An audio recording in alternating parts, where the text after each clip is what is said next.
In Peru, delivery workers recently established a union, yet they say they lack basic labor rights.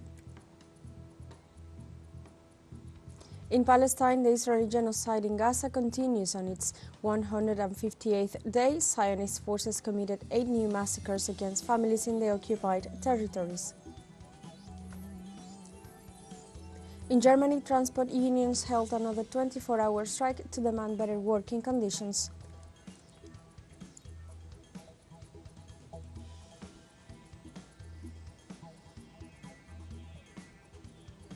Hello and welcome to From the South. I'm Alejandra Garcia from teleSUR Studios in Havana, Cuba. We begin with the news. The resignation of Haitian Prime Minister Ariel Henry was confirmed at a press conference of the Community of Caribbean States, CARICOM, from Kingston, Jamaica. Haitian Prime Minister Ariel Henry did not attend Monday the meeting in Jamaica, convened by CARICOM to try to find a solution to the crisis in Haiti. In its place, the now former Prime Minister, who is currently stranded in Puerto Rico, after paramilitary groups took control of the country, shared through his account in the social network X a pre-recorded video where he confirmed his resignation after weeks of growing tension and violence in his country. Thus, the move that was already underway a week ago is completed and the process for the installation of a transitional government begins.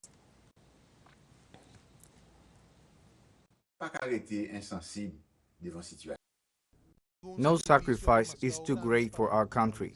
The government I lead will resign immediately after the installation of a council. We will be a provisional government until a prime minister and new cabinet are appointed. I want to thank the Haitian people for the opportunity they have given me. I ask all Haitians to remain calm and to do everything possible to bring back peace and stability as soon as possible. The paramilitary groups that maintain control of more than 80% of Port-au-Prince, the capital of Haiti, assured that they will not accept the intervention of foreign forces. The coalition of criminal groups recently formed under the name of Living Together, and which this Monday obtained its first victory with the confirmation of the resignation of the Prime Minister Ariel Henry, rejects all international efforts to find a way out of the serious crisis of the country. Jimmy Cherizier, the gang leader who convened the alliance, affirmed in a public meeting that they launched a battle to free the country from the grip of the traditional politicians and the corrupt oligarchs. He asked the international community to give the country a chance and let the Haitians decide their destiny.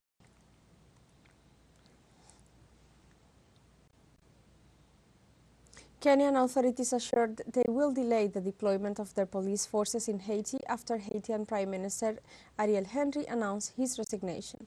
According to the government of Kenya, the Haitian Prime Minister's resignation has led to a change in circumstances which will delay the deployment of over 1,000 Kenyan security agents. Authorities also assured that the military contingent will be sent when a new government is structured in the Caribbean nation. Port-au-Prince has been experiencing an escalation of violence for several weeks, which has caused the displacement of over 15,000 people. Venezuelan President Nicolás Maduro affirmed that the United States finances and provides arms to criminal groups in Haiti. In Haiti, there is an uprising of the criminal groups. Who is behind the uprising of the criminal groups? Very powerful groups. Who armed those criminal groups with those rifles that we see? Who? Were assembled on their own? Where did the weapons come from? They have been denouncing for 4 years that the arms came legally from the United States. Why didn't the United States do anything? Who is interested in the chaos in Haiti? Who is interested in it? Who is asking for an invasion of Haiti? Let's draw conclusions. In addition, the Venezuelan head of state declared that the United States government was behind the financing of criminal gangs in Venezuela and that comparisons dismantled last year.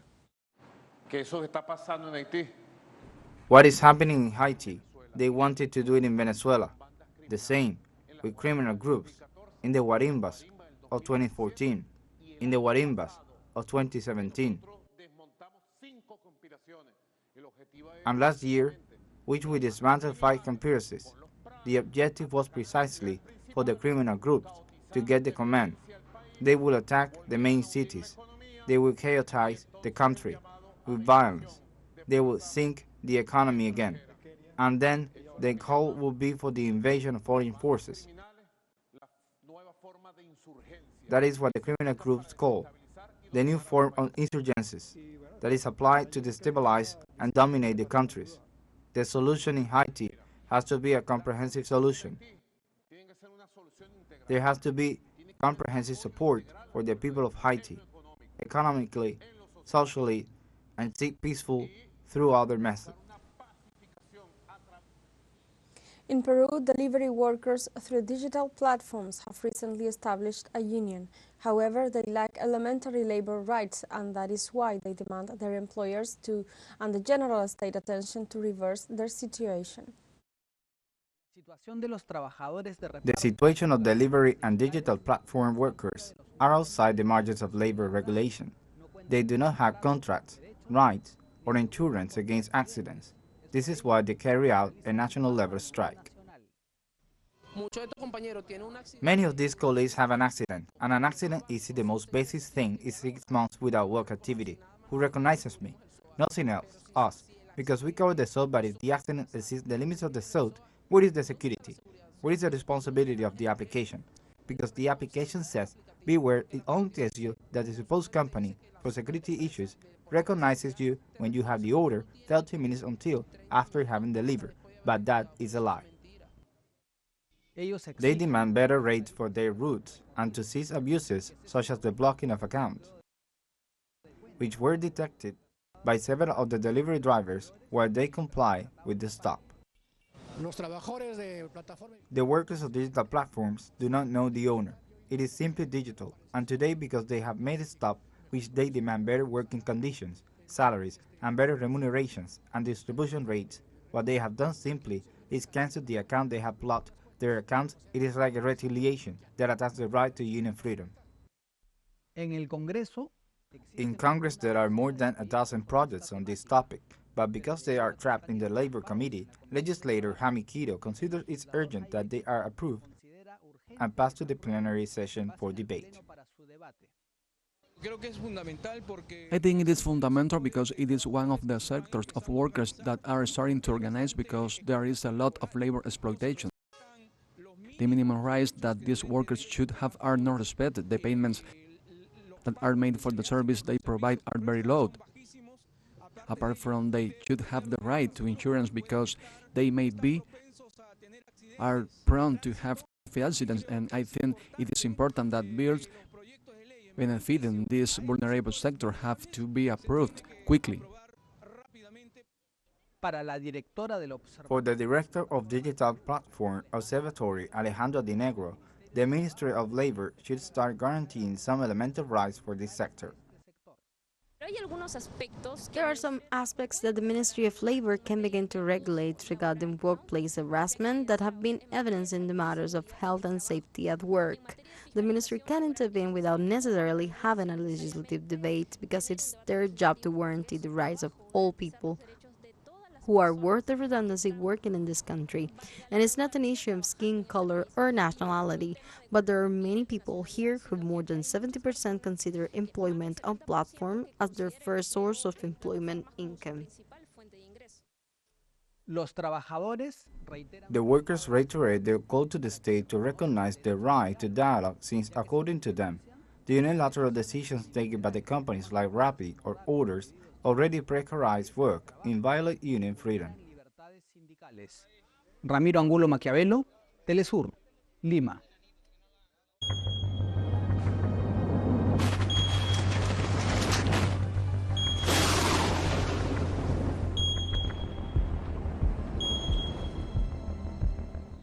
A man died Tuesday in Argentina amid storms that flooded part of Buenos Aires and its surroundings.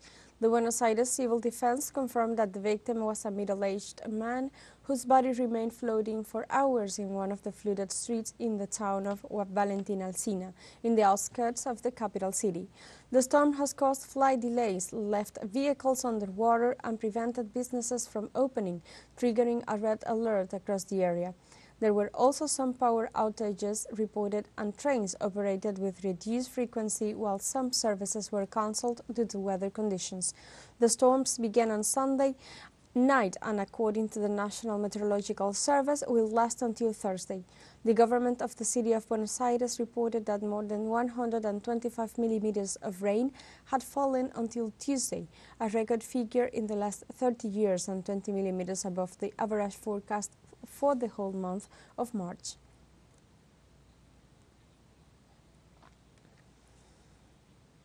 The Philippine Institute of Volcanology and Seismology warned on Tuesday about the observation of volcanic haze in the caldera of Taal volcano, which is affecting several areas of the city of Batangas.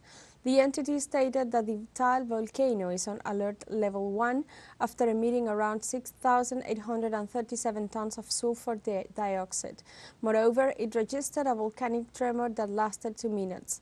The director of the Philippine Institute, Teresito Bacolcol, called on citizens to take precautions against this air pollution by wearing face masks, drinking plenty of water, and minimizing outdoor activities. Meanwhile, entry to the island of Taal volcano is prohibited as sudden extreme driving eruptions, earthquakes, or little gas vents could threaten the area. Let's take a short break, but remember you can join us on TikTok at teleSUR English, where you will find news in different formats, news updates, and more. All the stories coming up, stay with us.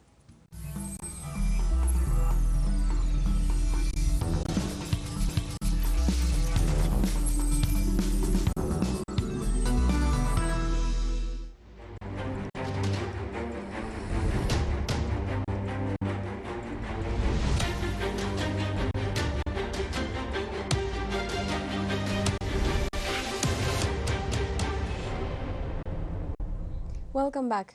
On the 158th day of the Israeli genocide in Palestine, Zionist forces commit 8 new massacres against families in the occupied territories.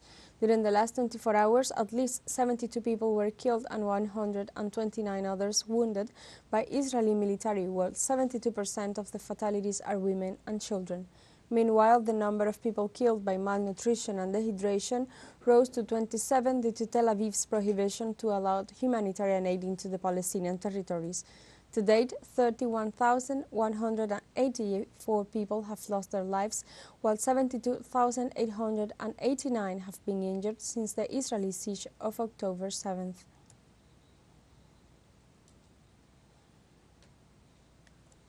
Qatari Foreign Ministry spokesman Majed Al-Ansiri stated on Tuesday at a press conference in Doha that Israel and Hamas are not close to reaching an agreement on the cessation of hostilities in Gaza and the release of hostages.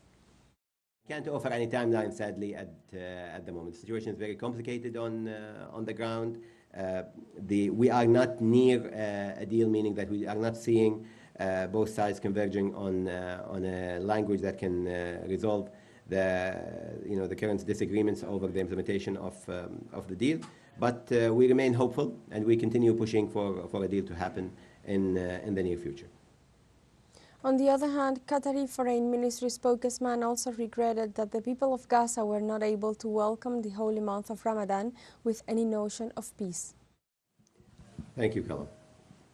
As I was just saying, we were all hoping that the people of Gaza can receive the holy month of Ramadan with some notion of peace, some notion of normalcy, and sadly that did not happen. All of us were pushing towards that happening before the beginning of Ramadan. However, that did not deter us from continuing the work and the negotiations to reach a deal, hopefully within the confines of Ramadan. When it comes to On Monday, the Israeli occupation forces continued their daily incursions on several cities in the occupied West Bank, detaining several Palestinians, while various areas there witnessed confrontations with Palestinian resistance fighters. Palestinians also confronted the raiding Israeli forces on Monday evening in the town of Al-Qadr, south of Beit Lam. Local media reported the martyrdom of Palestinian youth Mohammad Jafar Mustafa Habd from the town of Araba, south of Jenin.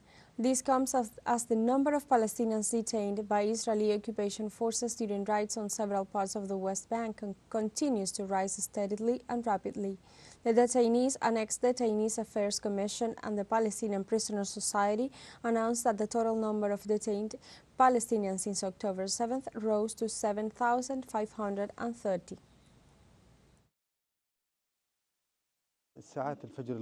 In the early hours of the morning, special forces from the Israeli army stormed the gate and entered the house, arresting everyone inside. They arrested the father and his sons. There are stains of blood in the house, and nobody knows what has happened to them, and we do not know what the state of health is. I was standing in this room when I was startled by gunfire directed at the house. There are traces of 2 bullet holes in the wall under the window. Then 2 or 3 members of the special forces came in and said to me, "Old man, stay in this room." And one soldier stopped here, and another stopped in front of the window, and they started shooting. The Lebanese organization Hezbollah confirmed having fired more than 100 Katyusha rockets against several military posts of the Israeli occupier. In this sense, the resistance movement indicated that the action is a response to the bombardments of the Israeli occupier that left a civilian dead and several wounded in Baalbek. On the other hand, Hezbollah also confirmed that the attacks is the largest and most massive since tensions began on October 8, 2023. In this regard, the Tel Aviv Defense Forces reported the attack coming from Lebanon, explaining that there were neither dead nor wounded, although they recognized strong explosions in different points of the territory.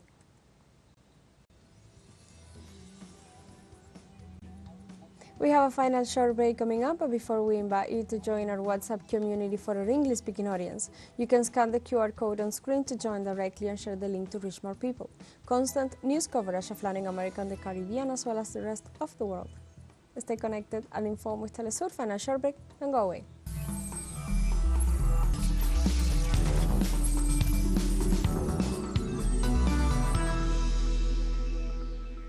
Welcome back to From the South. The United States moves into a new phase of its primaries ahead of the presidential elections to be held on November 5, 2024. From the early hours of this Tuesday, U.S. citizens are casting their votes in the states of Georgia, Washington, Mississippi, and Hawaii. According to the surveys, the Democratic candidate Joe Biden and the Republican candidate Donald Trump have no significant opposition in these states, which could virtually guarantee them the nomination of their party's candidates. The primary elections in these states will be held until 7 p.m. local time, and according to experts, the presidential candidates of both political parties will decide in these few days.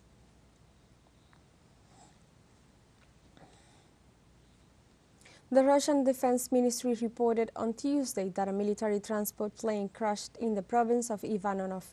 There were 15 people on board. According to the Defense Ministry, the Il-76 military aircraft was carrying 8 crew members and 7 passengers at the time of the accident. The accident occurred a few minutes after takeoff when one of its engines caught fire. Military sources said the crew made an effort to prevent the burning plane from crashing into populated areas. Investigations are on the way to clarify the causes of the accident.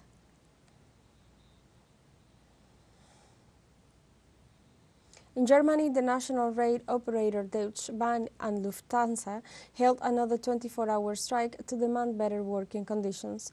The GDL strike is the sixth by train drivers and other rail workers in a month-long dispute with Deutsche Bahn over wages and hours. The main sticking point is GDL's demand for working hours to be reduced from 38 to 35 hours per week without a pay cut. Tuesday's strike by flight attendants at Lufthansa and its subsidiaries, Lufthansa CityLine, is the latest labor action to affect the German carrier.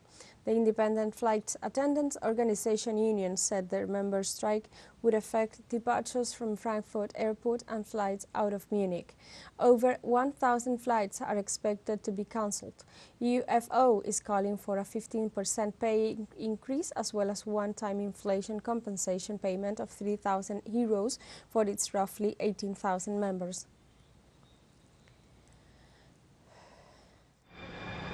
The thing is, I've got no opinion, I don't live here. At the end of the day, people have to do what they want to do, don't they, basically.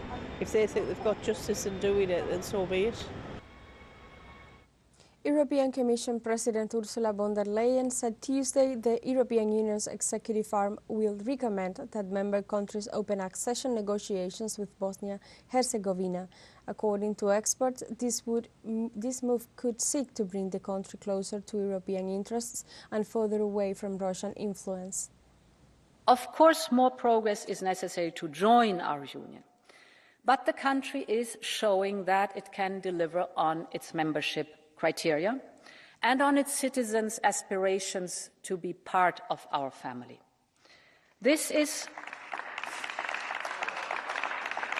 The good news comes now.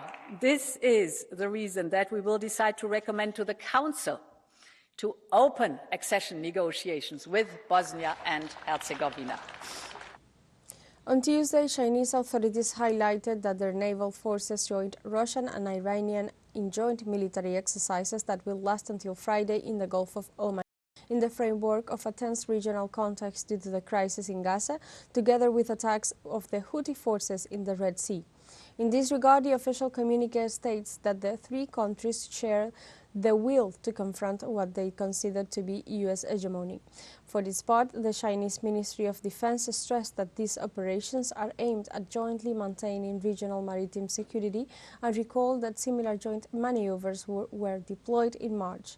It is worth noting that the start of these exercises coincides with Ramadan, which this year is marked by the genocide in Gaza, a conflict that has also led the Houthi forces to launch attacks on shipping in the Red Sea in solidarity with Palestine. In Jersey, one of the British islands, a dolphin pod was rescued after getting stuck in shallow water on La Roque Beach during one of the biggest tides seen so far this year.